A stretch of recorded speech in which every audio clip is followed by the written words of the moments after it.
3 tipy pre San Francisco. Toto 1,6-kilometrové dielo jednoducho musíš vidieť. 87-ročný most Golden Gate spája južné San Francisco spolu s mestom Sausalito. Tento most si môžeš pamätať aj zo seriálu Čarodejnice. Určite si už niekde počul názov Alcatraz.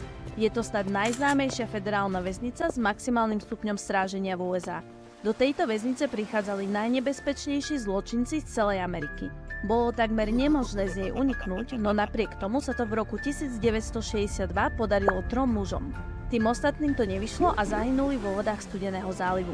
Najtočivejšia ulica sveta? Reč je jednoznačne o Lombard Street. Má celkovo až 8 ostrých zákrut a odporúčaná rýchlosť je 8 km za hodinu. Je tak celosvetovo populárna, že niekedy si musíš počkať až 20 minút a zaplatiť poplatok na to, aby si sa po nej mohol previesť vlastným autom. A čo ty? Aké sú tie tvoje tipy pre San Francisco? Daj mi vedieť dole do komentára.